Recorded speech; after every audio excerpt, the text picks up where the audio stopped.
Hey, what's good today? This your boy, Coach Lee, and welcome to our Friday night interview session. And like always, I got my partner in crime, my co-pilot, the pilot, whatever you want to call him. He is the jack of all trades. Got my boy, Uncle Leroy. What's up, baby? Hey, man, you got to warn me when you turn my camera on, man. Hey, you should do it up with Leroy. Don't say the Leroy without the joint. I'm liable to be doing anything behind cameras. But on camera, we got a good interview for him, man. We got former Wichita State point guard Karon Bradley. Man, the brother got great energy, man. Like, we was hollering at him off the air, and pretty cool, man. So, what's going on? Shout out to you, sis. It's Friday, man. Ready to get the weekend started. So having this interview is definitely a plus, man. Fact. I ain't get paid, but it's Friday. I got paid. So we can do it. Hey, let your boy hold 100 or something, man. Let your boy hold 100. But look, we gonna get this thing started. Here comes Wade. He's got Bradley Wade on the right side. He'll kick it out. Bradley spots up to the Hey. Hold up, one more time. Wade on the right side. He'll kick it out. Bradley spots up to Hey, man. The dude is money. The dude is money, man. Look, they're worrying about D Wade while Karon Bradley was hitting buckets on him. So look, we just gonna get him on the show. Hey, like that, man. What's going on?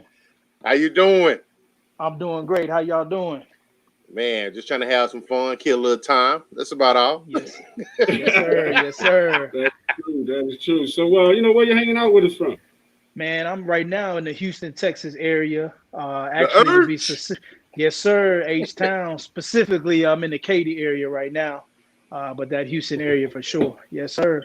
Oh, you think you can read? He said, wait, how you say that word again? Specific. What's that? He said Pacific. That's what I say. Specific. Hey, like, who this dude is, man? It's like, specifically. Wait, hold on, man. Don't ask me that. I'm from New Orleans, man. Don't look. New Orleans. Well, to be sir. Pacific, New Orleans. You know what I'm saying? Yeah. Yes, sir. But being from the town of swinging and banging, and you know what I'm saying? Well, who is that? Power Wall with the grills, and you know what I'm saying? Did you ever want a gangster grill like that? You know what I'm saying? Like, what was going on? What's the fad down there in Houston? Man, I don't know if we still rocking the grills like that, like we did, in the early 2000s. But for me, I'm good with the pearly whites, bro. Yeah, straight up. Look, we gotta get you a publicist, man. He said, "Look, I'm happy with the pearly whites, man." I'm happy with the pearly whites, man. You know what I'm saying? I want my teeth, bro. Did you swing and bang? Man, he skipped over that. He skipped over that one. Being in Houston, you have to every once in a yes, while, sir. You have to. Yes, sir. It's lifestyle, man. I can definitely That's relate. The lifestyle. That's the culture. So you know about the culture. So which one is it? Is it the polkas or the swinger? Oh, okay. Yeah. Elbows, baby. Say no more. Elbows. Yeah. That's right. Right. So all right. So now, like I said, you home with a screw. What's your favorite screw artist? Part of the Screwed Up Clique, man. I say my all-time favorite is probably I'm gonna have to say either Big Hawk or Big Pokey. Big Pokey? A lot of people don't know about Big Pokey because he didn't really go mainstream, but yeah, I rock with Big Pokey the most. Yeah, for sure. Okay. Check him out. He got all the right answers. Buckets on the court and buckets on. You know what I'm saying? Look, you just money, man. He call you the money man. Look, you know what I'm saying? Yes, sir. All right, cool. So, people just think that, you can just hop in a race and just start running. Success comes from is overnight. Like, I do this, I'm an instant star. So, how did, your success start? Like, you had success from high school. So, do you think that your high school success prepared you for your collegiate and your professional career? Oh, yeah, man. I mean, I would even go back even further than that, as far as me learning the game from the elementary side of it, and middle school side of it, because for me, and I could even, this kind of flows into the high school side too, where early on, to be honest, I didn't have a ton of success with it, know? Yeah. And so for me, it was like, I love the game, So it was either I was gonna quit or I was gonna stick with it and keep working at it. And so for me, I felt like not having the success early on kind of made me more hungry than most dudes, you know. And so that's what kind of got me to that level because when you start off, there's always some kids that they always better. Maybe these kids are ranked or whatever, and I was never ranked. I wasn't very fast, wasn't quick. But for me, it was like, man, I'm gonna just stick with it. And then because of that failure, not being great at it early on, just kind of motivated me. So yeah. Wow. Wait, I can't. You just dropping nuggets like that. Can't just dance dance past that. You mentioned the failure part. Yeah. Like how and how that helped you with your future career. So how did you overcome that? And how do you overcome that failure point? I mean, to me, to be honest, like I didn't see myself doing anything outside of basketball. And so for me, even though I was going through these ups and downs, the love and my vision for it just kind of kept me going. And so I definitely got to credit, God for everything. Obviously, I wouldn't be where I was today without him. But it came down to he instilled in me, that drive to keep going, because I'm seeing it now with a lot of the younger kids today. They get so discouraged quick, and because if they're not ranked or they're not at this level, and for me, I really didn't care about all of that. It was just the love of the game that just kept me going.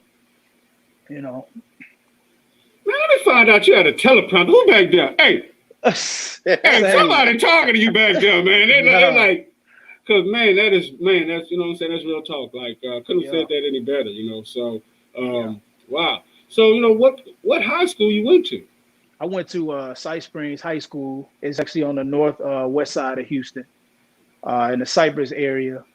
And, I went there all 4 years. And that was a situation where I was actually going to leave that school because early on I ain't had a success. But I told my mom, I said, I'm going to stick with it, because I don't want to just leave and be like, okay, I'm going to give up and just go to another school. I'm going to fight and work my way through it. And I ended up having a lot of success there. I became the all-time leading scorer while I was there and going into college. So, yeah. Wow.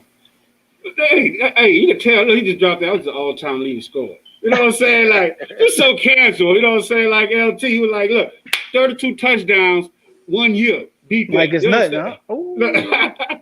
Exactly. That's light work. So, once again, so you got that success at high school, and you met your failure at an early age and was able to recover from that.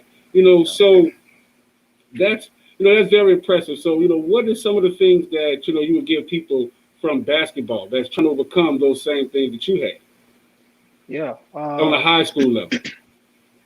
For me, it's like mentoring these young kids because I went through the struggles, and for me, like my folks didn't have enough money to spend money on AAU, and so for me, I was fortunate enough to play on some AAU teams where they were free, but my folks weren't going to have the money to provide me a personal trainer, and so I look back on some of those things, now, as far as me giving back, as far as mentoring kids and teaching them the game, because I at one point, if it wasn't for people that was helping me along the way, I wouldn't have got where I got. There was people in the community, that helped out and looked out, because at the end of the day, my parents didn't have enough money for me to get a trainer or nothing like that.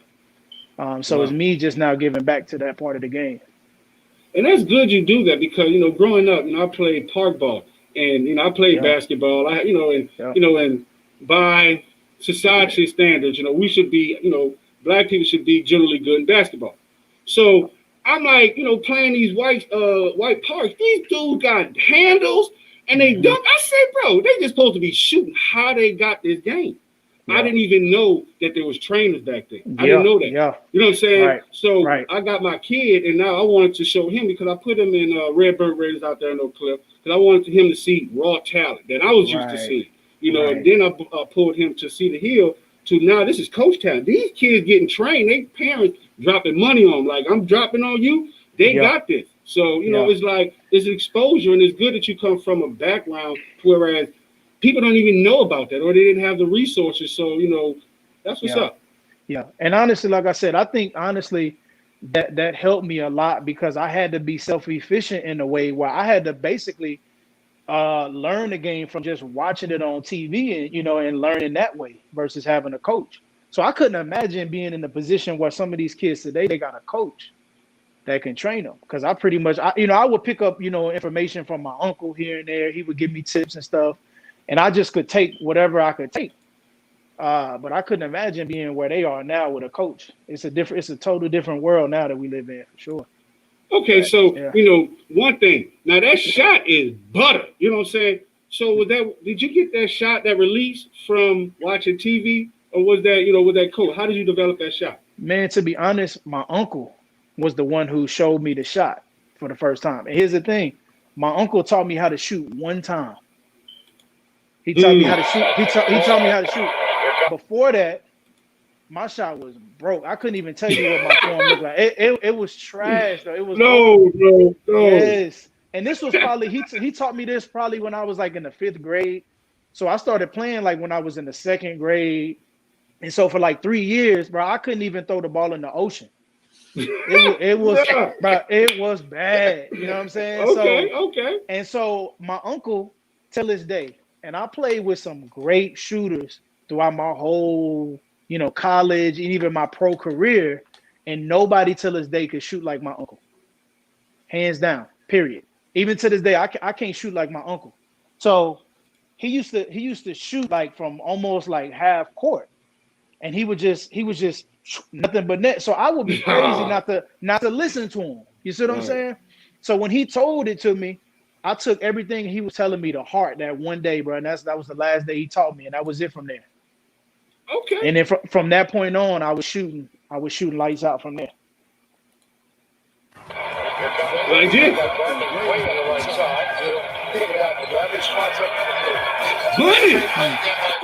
Money. Money. So, one thing, like, I've never been put up in pressure like that on the court, but I watch enough TV to know that these stars, basketball shows, to know these stars, these stars of these teams, they're not going to pass you the ball unless they're confident you can make the shot. You know what I'm saying? Because D Wade, you know what I'm saying, he could have drove it in easily. You know what I'm saying? Yeah. So, like, how did you build that that type of camaraderie, that type of confidence in D Wade for him to pass you shots like that and you to make them? So, what was your first conversation with him?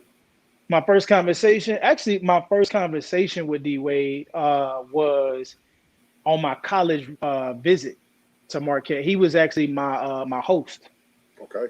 And there was a whole story with me and Ray Allen. That's a long story. I don't even know if we got the time to tell that story. Hey, we got the time. Hey, roll the camera, man. Roll it. Let's go. We want to talk about Jesus Shuttlesworth. Okay, cool. So at the time, man, when I was in high school, this was around the time when He Got Game came out. So yes, bro, that was that movie.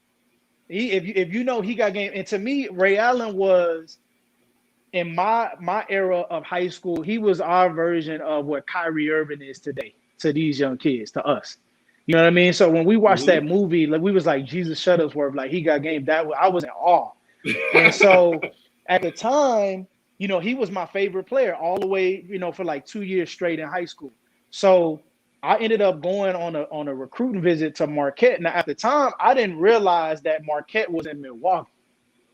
I had to Google it. He asked me, he said, where's that? I said, man, I think it's Montana. Right. So, and so the head coach, he knew that Ray Allen was my favorite player. So he set it up on my visit for me to meet him. Nice. So I go back to the locker room area. It's a funny story because I was actually they set it up for me to meet Jordan that day, MJ. Because at the time, the Bucks was playing against the what was that? Wait, I'm sorry. You talking about Wizards. You talking about the real MJ, not the Jumpman Michael Jordan. I'm talking about Michael Jordan. I'm talking about the GOAT. That man. Look, I'm listening. Yeah. So at the time, he was playing on the Wizards. Now, at the time when I was a kid, I'm so used to Jordan playing on the Bulls. Right. So it didn't even register to me that Jordan was with the Wizards. So we go back to the locker room area. The first person I see is Sam Cassell. He comes out, and I think at the time, I think he was with the Bucks. I think he was playing on the Bucks. I see on the Wizards, Rip Hamilton, Karan Butler, Kwame Brown comes Tough out, juice. and yeah. And so not Kwame, but Sam Cassell, he comes out. He talked to us for a little bit. So then Doug Collins comes out. Hold on. I'm sorry. I got because in the hood in New Orleans, like we had a joke, we were like Sam Cassell face. We'll call you that because Sam Cassell looked weird. So how did you not laugh? Like, did you laugh when you seen it? You gotta pay that internet bill, man. You can't be blipping like that. What'd you say? It disappeared for a second. You good? You good? Continue, sir. Yeah. He's gone.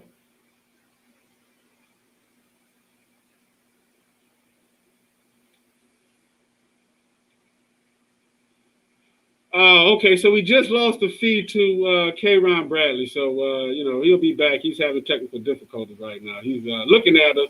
But if you listen to us online on our podcast, you really can't see what's going on. But we having a hooting of a time. Hey, that story's getting good, man. Right, I'm about to say, you over there, big cheese, and like, go on, man. I was like, man, so is he back?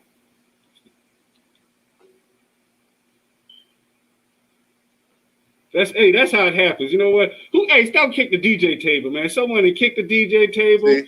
So we gonna blame you, man. You talking about Sam Cassell face. And that's what happened. He pulled the switch on us. Exactly. Damn you. But yeah, man. Back? I hear you. Oh, Y'all man, here? he's back. Yes, Yes, sir. sir. Sorry about that. We good? Wait, you know what? This would be the moment where I would insert Sam Cassell face. How you doing? Yeah, insert his face right there. That's tough. But so basically with Sam Cassell, he came out and he was joking, kind of with me. So Doug Collins comes out at the time, and this was Jordan's first coach. He was the coach for the Wizards at the time. So dude comes out, and me and D Wade are there having a conversation. He comes out and dude says my name. He says, "Hey, Karon, I want to apologize to you that Mike couldn't be here to meet you." Bruh. Look, my chest would have been from New Orleans to Wisconsin to everywhere. Listen, dude said my name and said that he apologized that Mike wasn't here to meet me. Bro. And he gave me a reason why Mike wasn't there. Man. Wow. He said, he was like, at the time, he was like, Jordan was hurt. And so the reason why he didn't come to the game is because when he's on the bench, the fans, they hackle him and they yell at him. So he's a distraction to the team. And so when he's hurt, we just leave him in DC. But just the fact off of that alone, dude came out and apologized. I was like, whoa, okay. Y'all had set it up for me to meet this dude. Right. As a young kid, high school kid, I was like, yo, what's going on? And so Ray Allen comes out. And Ray Allen, it starts to come out. He's like, he tells D Wade, he said, man, I want to congratulate you on the season that you had. It was a great year.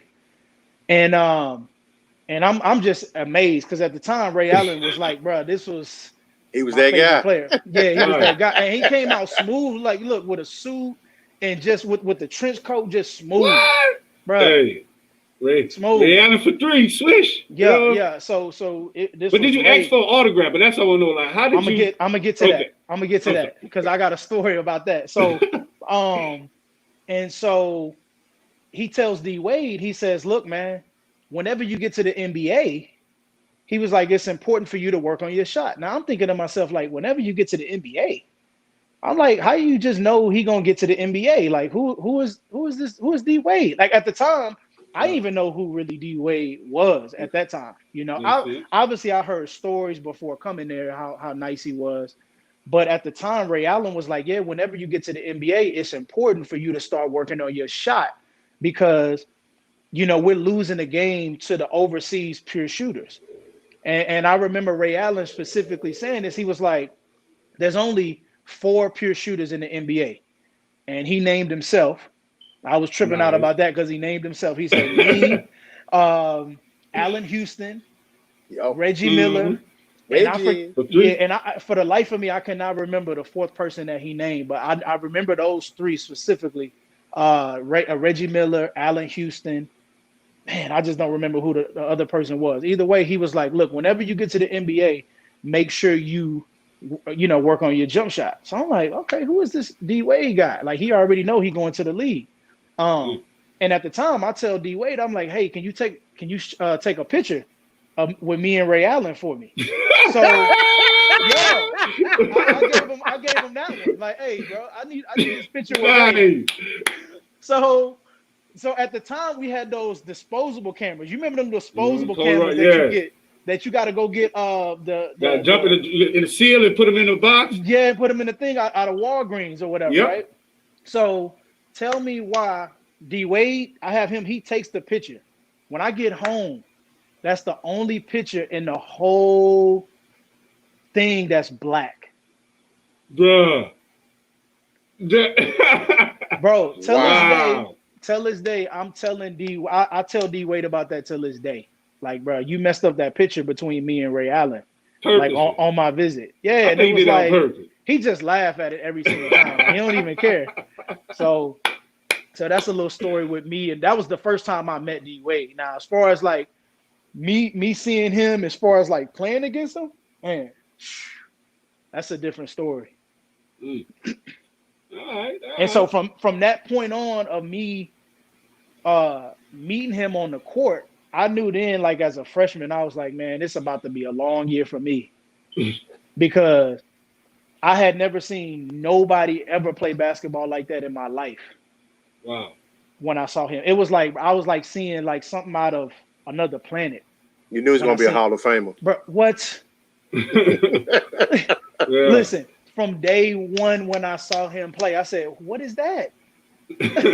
That's all I could say. I'm like, what is? I was like, I ain't never seen this before. He was doing stuff I had never seen on the basketball court. Wow. I was like, bro, it's gonna be a long year for me. I was like, I thought I was about to come in here as a freshman and just, you know what I'm saying? I had to wait my little turn though. Thought you been coming there and take you a spot, huh? Exactly. Yeah. Coming there swinging and banging with the pokers on. With the elbows, you know? Yeah. Okay. So, being so like you having to pretty much dim down your life for D Wade and fall in line, and you know what I'm saying, and with you becoming and being your own star outright, so going into this Final Four, like you had the opportunity to make the Final Four, like that is an amazing feat in itself. So, I was in a band, and like in my freshman year, I couldn't get out past 8:00. So I didn't have a band moment there. You know what I'm saying? Like right. I had to clean the instruments. So what was your Final Four moment? You know what I'm saying? I know you didn't have to clean the shoes or anything. Like, what was it like? Man, that Final Four was amazing. It was in New Orleans, by the way. Oh, wow. Hey, I knew that. So I'll never forget that. So, being in New Orleans, man, at the time, this was 2003. Obviously, Katrina, none of that had happened, whatever. This was 2003. And so, man, I just remember it was a great time, everywhere we went, we had police escorts. Yeah, and so it was just, you felt like, because it was so much media attention around that. I remember being like, it was a camera in my face like every second, and I remember being on at the time like BT, MTV, and it was so much media attention around that time, and it was crazy. You're talking about millions of people watching, the Final Four, and to be a part of that, bro, it was a special thing, man. That's something I'll never forget. Wow. Never forget. Okay. And I got a chance. I mean, the coach let us get out on Bourbon Street, man. What? Yeah. Okay. See, I couldn't do that my freshman year. I was in the hotel, you know what I'm saying, cleaning the instruments. So, shout out, what I'm saying? Shout out to y'all on that. But, man, that's some big stuff right there. Yeah. So you got opportunity to do that. So what was your biggest basketball challenge playing international ball? I would say my biggest challenge, man, was probably my first year when I went overseas. My first year playing, I played in Hungary. I played in a city called Chaperon, Hungary. And for me, it was just really trying to get adjusted to the culture. Now, before then, when I was in high school and even in college, I got a chance to go overseas, but it was only for like maybe 2 weeks, 3 weeks at a time. So now it's time for me to go over here, and I got to be over here for like 10 months. So I gotta live over here. So now it's adjusting to everything, man, as far as like the food, the language. It's a totally different world. And then like in like Hungary, it's like if you see the language and the words of like Hungarian words, it's some of the hardest, confusing words you'll ever see. So just the whole culture, you know, and adjusting to that my first year was tough. And that was around the time when I just had my son. My son, he's 13 years old now. He's actually just turned 13 a couple days ago. But I had him during that time. So that was a challenge, being able to, you know, be a chance to be around him during that time as well, going back and forth and all of that. So all right, so I guess you're a true baller because, you know, you never mentioned the change of the ball. Like, did y'all play with the NBA ball or did you play with the international ball with that was vanilla strip going across? Yeah, it was the international. But the thing about the international ball, what happens is as it starts to wear down, it's just like the NBA ball. You know, it's the Martin. So I mean, for me, I love the ball. It's a great feel to it. So that wasn't a hard adjustment for me. All of my years, I played in Europe for the most part, you know, for the most part of my pro career. And so adjusting to the ball was pretty easy. Yeah. All right. So, you know, I did my homework. And I think that you played for, you know, because we know, you know, you played for Marquette. We were talking about your Marquette years. Yeah. And now we're talking about your Wichita State years. So the question is, what's your best basketball moment? But I hope it's not. I think I read y'all played the Grambling State University Tigers basketball team. You know what? I know I did at one point play against Grambling. Yeah. Yes, we did. And I know we smacked them too. You threw that in there. I know we smacked y'all. I know. Cut. Let's cut the camera. We go. Before you say anything, yeah, I think we smacked y'all. But yeah, what was that? Yeah. Okay. I should answer that question. And you asked for that. You asked for it. Straight up. Next. So, we got Bayou Boys Lando. He's chiming in. He said, "What year you played in Greece?" This was around, I want to say 2011. 2011 is when it was. Man, my dates could be off about that. I want to say it's 2011, 2012. Okay. Yeah. Okay. Yep. So was that a big adjustment? So which game would you prefer, the Europe game or the NBA? Take out, you know, because with the way the league is going right now, so let's take out the big flashing contracts. Yeah. International ball with NBA. How are they competing? Are they on the same level? What do you think? Or similar? Well, you have some guys. Gameplay, sorry. Yeah, you have some guys that overseas that make more money than some guys in the NBA. You know, like on my Italian team, I had a couple of guys that were making, you know, 2.3 million euro a year playing. Yeah. And when I was in Italy, I was in first division Italy, and it was some guys that was making top money. And so for them to come and play in the NBA for less money, you know, I understand both sides of it too, because at the end of the day, the NBA is like a dream for most people. Right. But it's got to come a time where, you know, the NBA money is not adding up as much as what I can make overseas, and I got to make a decision for my family based off the financial side of it, you know. And so it just depends on the person. It depends on the league that you're in. You know, you can make, you know, obviously overall in Europe, the money is not as much as the NBA. That's just no comparison. But you can find some leagues, and if you work your way up in the top divisions in Europe, you can make a lot of money, more than you could in the NBA. All right. Yeah. All right.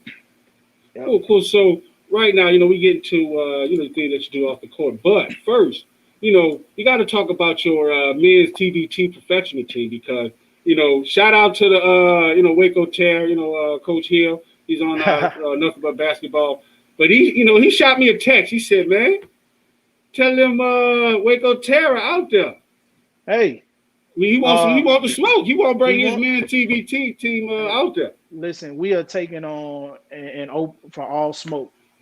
You know, we don't back down from a challenge.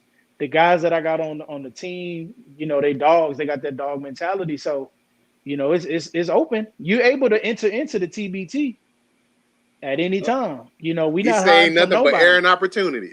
Air and opportunity. So if he want it, hey, let's get it. He wrote it down right there. You see what he said on Tuesday. You should have flashed that on the At 9:16, he said TBT Waco Terror versus TBT Shockers. Fact. Book them. Let's get Book it. them. You know what I'm Hey, saying? yes, sir. And I think next year we'll be hosting in Wichita, so we'll see him in Wichita if he open for it. Yeah. Hey, they're gonna be in Oklahoma this weekend. So, oh yeah. Yeah. Okay. You know, Okay. so hey, you know, might be coming to a tournament near you. Yeah. Hey, so for everyone our podcast, our listeners, you know, he looking so unbothered. He like, man, look, you know, this is what we do when you put me in the game, you know. Look. So, like, you know, one thing right now, you know, especially with the NBA and something that I have to come adjusted to and you know and learn with this new form of athlete, these new athletes, they want to use a sports platform to, you know, make a statement. It's more than just what they do on the court. It's more than just the game. Like I'll have, you know, I'm always of the mindset like, hey, keep them separate. But now they're doing more than just that. They're not just paying into the NBA cares. Like they're not just, you know, they're not being a part of the NBA's charity. They're doing their own thing. You know, they're starting their own charity. They're hitting the streets with their own thing, making their own statement. So what are you doing? Like, you know, Karon Bradley coming from Houston, what are you doing outside the court to make an impact? Yeah, man. Like I said, for me, it goes back to that mentorship because for me, I understand how important it is to use sports, man, as a outlet. And I understand, you know, there's a lot of kids in the Houston area, Dallas, all across the country in the inner cities of kids that need an outlet. Because I'm going to be honest, if it wasn't for basketball, I don't know what I would do, you know, at the end of the day. Wow. I want to say that I would be on the right track, but it's something about basketball that kind of helped me, that motivated me to want to do the right things and to have a certain focus. And so for me, I'm just, you know, focusing on, and I always tell people too, I feel like if you feel like you're doing enough, you're not doing nothing at all. You know what I mean? So for me, it's like, you know, I try to catch a kid and just be that mentor for him, you know, because I know how easy it is that you can fall victim to getting in trouble, victim to the streets and different things like that. And obviously I'm not a LeBron James and I don't have a platform, you know, like a Dwayne Wade or nothing like that. But I could do my part within my city as far as mentoring kids, making sure that, you know, they head in the right direction. And that's what I've always done, you know. Yeah. So, you know, you being a mentor, and I'm it's thinking of teaching society. Once an educator, always an educator. I was sixth grade at Believe C. Jones in New Orleans. So, in my best moment, I'll be up here at the board. 1 + 1 is 2. Don't ask me that new math. It's right. 2. That's so, it. And when I see the light bulb going ding, you know, we call that like a teaching moment. What is your coaching moment? What is your mentor's moment? Like, you know, because the teachers, once they get what we're trying to teach them, that light bulb moment, what's yours? Yeah, I mean, for me, it's just like, and I always, at the end of the day, like, I feel like I'm a teacher, just of life, you know? And so my thing is, like, at any given time, you know, that teaching moment, that light bulb can go off. And my always thing is, I'll see a kid that I don't even know that's by himself, you know, and I see him struggling with something. You know what I mean? And I know that he's doing the shooting wrong. And if I could take that split second to say, hey, pull him to the side and say, hey, man, you doing this, and but also, you know, develop that relationship, you know what I mean, to help mentor him along that way too. Wow. Yeah. Because I've always true. Yes, you know, I've always said that, you know, I'm gonna say it here, you know, I value a coach more than what I value a teacher, because the coach get more on a personal level. A teacher, you know, I'm just a snapshot. You know, I'm just here to introduce concepts. A coach is here to, like, hey, get in your face. You know what I'm saying? And it's funny because my son, he was playing for Redbird Raiders. He's a attention seeker. So he started getting good. He was like, Dad, why the coach is no longer in my face? I was like, son, because you're getting better at it. You know what I'm saying? The coach is there to coach you up and then move. That's right. That's definitely give a shout out to those coaches and, people like you. So this is, your elite basketball skills trainer, Karon Bradley. So yes, sir. How can, how can our listeners, our viewers, how can the people get in contact with you? They can definitely get in touch with me, any social media platform, Instagram. They can go to my website, which is karonbradley.com, and all of my information is on there. But I'm on Twitter, Instagram, and Facebook. Nice. Definitely got to have a, online presence. But before we get up out of here, Coach Lee, you got anything, any X's and O's, any dots and spots you want to talk about with Karon Bradley? But I got some questions. So I got a couple of questions for you. Yes, sir. So when did you know that professional basketball could potentially be a real thing for you? It's like I said, for me, when my first vision or first glimpse of basketball was seeing Michael Jordan back in when he won his first championship. So from that day, honestly, I set out to be like, man, I'm gonna try to get to the NBA and win an NBA championship. So when I first saw him, that was my vision. I didn't think nothing else. So even when I was in high school at the time, if you remember, a lot of kids at that time were going from high school to the NBA. And so my focus was I was trying to be that high school kid that went from high school to the NBA. And so my vision for it has always been there. And what my focus was is if I just focused on the work, it was just a matter of time that I was going to become a professional basketball player. I didn't really try to rush that process. I kind of let it develop and I allowed myself to learn. But most importantly, I allowed myself to make mistakes along the way too.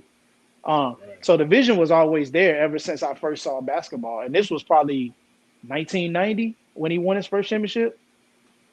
So even then, I had a vision for it. But when I guess it became really clear was obviously when I went to play college basketball. I had a pretty solid college career. And then from there, it just kind of, went from there. Okay. Yep. What advice would you have for a player who wants to play professionally? Yeah, like I said, I think for me, my main thing is what I always try to tell kids is just focus on getting better every day. Don't try to focus on you're supposed to be at a certain level right now, because you're not. You are where you're supposed to be.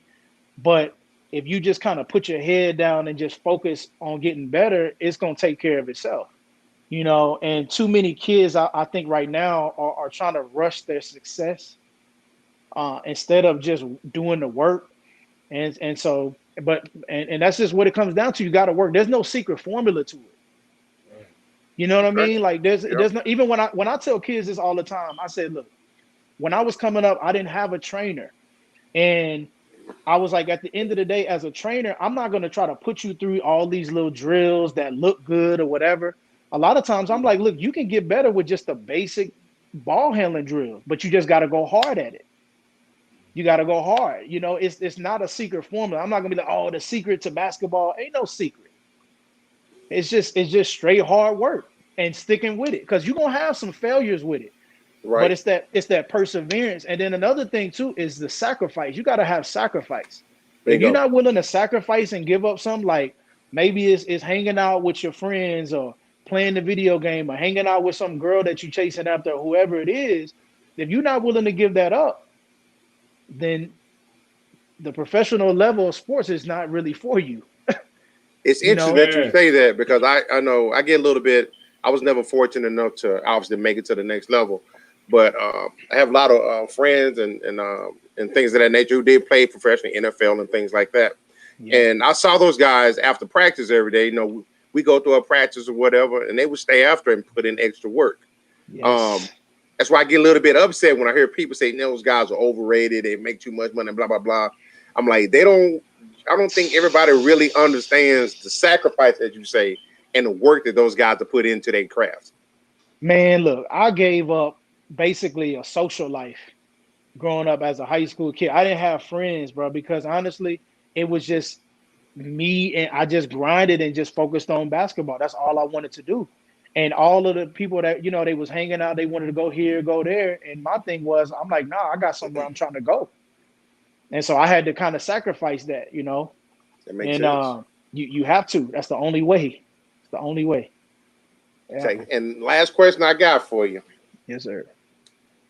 Now, it's already over and done with. You played at Marquette first. Yep. And Wichita State secondly. You Yes, graduated sir. from. So let me ask you this: coming out of high school, what would have been your dream college to play at? Ooh, man. Be honest now. It's years later. right. Well, It's we're gonna years tweet later. about it later. Oh man, dream school. Probably at the time, man. NC. I would say North Carolina was I up was at gonna the say top. that. Yeah, I was gonna say that. It was at the top. It was definitely at the top. UCLA. NC in Kansas. UCLA. Yeah, not so much. I'm definitely not gonna say Kansas. The Wichita State people were looking at me crazy. right. No, you're not about to. Well, you can't go back there. No, No, sir. I thought I could slide that up in there. It's not Kansas at all. It's not Kansas. But I would definitely say like UCLA, North Carolina would have been a dream school. North Carolina did recruit me. But yeah, that was definitely a UCLA. UCLA was the big one for me though. Yeah. Okay. Appreciate it. Hey, Yeah. that's all I got, man. Yes, Let me tell sir. So, circle background, because he said he missed out on his social life in high school. So is that the Yeah. reason why you started this relationship podcast you do now? Pretty much though, Yeah. Distinguished gents, man. So that's the name of the podcast. So y'all check us out too, man. But yeah, you could say that, I've had my ups. I guess I had my ups and downs in relationships, so I'm an expert. I guess you could say, huh? Okay, right. All right. So is it? So which one is it? R. Kelly, Keith Sweat. Which one? Wait, what's the question? So which one? Which is you say? You say you in your relationship. So far as the makeups, they say Keith Sweat is the king of whining. Girl, you know what I'm saying. So and R. Kelly is the one, just what I'm saying. So which one is it? I'm definitely gonna say Keith Sweat. Okay. By default. That's a PC question. Oh man, Yeah. I'm talking about the music. That's all I'm talking about. Oh, the music wise, I mean, it's That's a what I'm shame, talking too, about. because music. R. Kelly music really it goes hard. It's That's hard. what I'm saying. That's what Too I'm soon? saying. Too soon? That's tough. No, too soon. But Keith Sweat though, yeah, definitely. Hey. All right. So which was your favorite? What's your favorite artist? R&B artist. R&B artist of all time? Yeah. Woo. Dang, man. Man, I probably have to say, dang, this is a tough one though. Maybe I'm trying to think who I got more in that playlist, bro. Hey, what was it? 96 was that back in the H-Town? Oh, well, that's the group. You talking about groups like R&B groups? Well, that's the group with. Period. I mean, Music Soul Child. I rock with him. That's heavy. one of my favorite. Yeah. I rock with Music Soul Child because I'm the neo soul type Same of guy. As far as groups, I mean, H-Town, that was that group back then too. There's been so many. Let me ask y'all this: who y'all got, Jagged Edge or Drew Hill? Jagged Edge. Yeah, I can't do the Cisco with the cutting of Me the too. hands, man. Like, nah, bro. You know what I'm saying? Jagged Edge is timeless. Jagged Edge is timeless. I said the same thing too. Yeah. So. But yeah, we definitely got to get up out of here. So any shout outs before we let you go? Nah, man, that's it. I just appreciate y'all for having me on, man. It was a lot of fun. Appreciate it. Yes, sir. For hanging out with us. Yes, sir. Well, I got shout out. Definitely give a shout out to Texarkana Patriots. They're doing a car wash tomorrow. So y'all out there in the Texarkana area, definitely go check that out. We got Waco Terror playing out there, so check that out. This your dude, Uncle Leroy. Don't say the Leroy without the junior. Hey. Sir. And my shout outs for tonight, just want to shout out to everybody down in the Gulf Coast area. You got those storms coming through there. Y'all stay the course, support one another, and get through this. Y'all will be all right. Absolutely. All right. Appreciate y'all. Thank you. Well, thank y'all for joining tonight for another episode of the interviews. Come back next week. Have a little the good time with us, and we definitely love keeping y'all entertained. Thank you. Y'all have a good night.